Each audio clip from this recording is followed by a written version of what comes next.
পশ্চিমবঙ্গ প্রাথমিক শিক্ষা উন্নয়ন পর্ষদের মেধাবীদের স্বীকৃতি 16টি বিদ্যালয়ের শিক্ষার্থীদের নিয়ে বৃত্তি পরীক্ষার ফল প্রকাশ ও শংসাপত্র বিতরণ। শিক্ষার্থীদের পড়াশোনায় আরও উৎসাহিত করতে এবং প্রাথমিক শিক্ষার মান উন্নয়নে বিশেষ উদ্যোগ গ্রহণ করেছে পশ্চিমবঙ্গ প্রাথমিক শিক্ষা উন্নয়ন পর্ষদ। এই পর্ষদের ময়নাগুড়ি ভোটপাটি HBL উচ্চতর বিদ্যালয় সেন্টারের ব্যবস্থাপনায় 16টি বিদ্যালয়ের ছাত্রছাত্রীদের নিয়ে আয়োজিত বৃত্তি পরীক্ষার ফলাফল সম্প্রতি প্রকাশিত হয়েছে। ভোটপাটি HBL উচ্চতর বিদ্যালয়ের আয়োজিত এই অনুষ্ঠানে উত্তীর্ণ ছাত্রছাত্রীদের হাতে শংসাপত্র তুলে দেওয়া হয়। পর্ষদ সূত্রে জানা গেছে, এবছর মোট 84 জন শিক্ষার্থী এই বৃত্তি পরীক্ষায় অংশগ্রহণ করেছিল। তাদের অসাধারণ পারফরম্যান্সের স্বীকৃতি স্বরূপ প্রত্যেককেই মানপত্র প্রদান করা হয়। অনুষ্ঠানে উপস্থিত ছিলেন রাজ্য কমিটির সদস্য অমল রায়, জেলা কমিটির প্রতিনিধি দীপ্তেন্দু গুহ সহ এলাকার গণ্যমান্য ব্যক্তিবর্গ। শিক্ষক এবং অভিভাবকদের উপস্থিতি অনুষ্ঠানটিকে আরও প্রাণবন্ত করে তোলে। সাক্ষাৎকারে পর্ষদের প্রতিনিধি জানান, প্রাথমিক শিক্ষার যে গুণগত মানের অবনতি ঘটছে তা রোধ করতেই আমাদের এই ক্ষুদ্র প্রয়াস। 4 বছর ধরে আমরা এই পরীক্ষাটির আয়োজন করছি।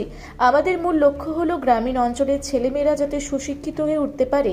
আগামীতে এই কর্মসূচির পরিধি আরও বাড়ানোর পরিকল্পনা রয়েছে আমাদের। কি ছিল আপনাদের এখানে?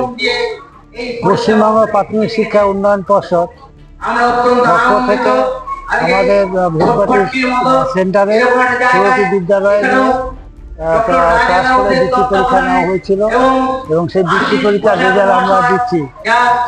যাতে আমাদের মধ্যে উপস্থিত আছেন রাজ্য কমিটির অমল রায় মহাশয়, জেলা কমিটির বিভিন্ন দলের উপস্থিত আছেন। এখানে মোট 84 জন ছাত্রছাত্রী পরীক্ষায় বসে এবং তাদের প্রত্যেকের হাতে আমরা আজকে সার্টিফিকেট তুলে দেবো এবং এ ব্যাপারে প্রত্যেকটা অভিভাবক অভিভাবিকা এবং সমস্ত ছাত্রছাত্রীর যথেষ্ট সমাগম হয়েছে এবং আমরা আনন্দের সঙ্গে তাদের হাতে সার্টিফিকেট তুলে দেবো। বৃত্তি পরীক্ষাটা নিচ্ছেন, কি উদ্দেশ্যে নিয়েছিলেন এই বৃত্তি পরীক্ষাটা? পশ্চিমবঙ্গের প্রাথমিক শিক্ষার যে অবনয়ন, সেই অবনয়নকে রোখার জন্য যাতে আমরা আমরা শিক্ষার ক্ষেত্রে আরো উন্নত করতে পারি, এই জন্য এই পরীক্ষাগুলো প্রতি বছর দেওয়া হয়।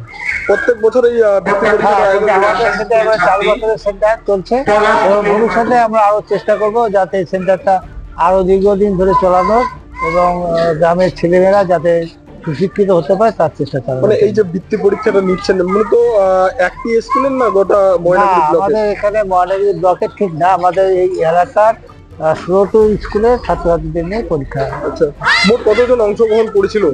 84 জন ছাত্রছাত্রী। সেখানে কতজনকে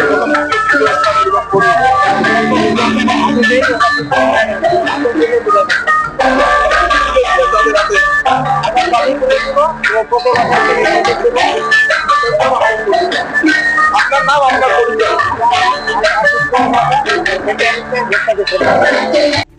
জলপাইগুড়ি থেকে কনক অধিকারীর রিপোর্ট, রূপসী বাংলা মিডিয়া।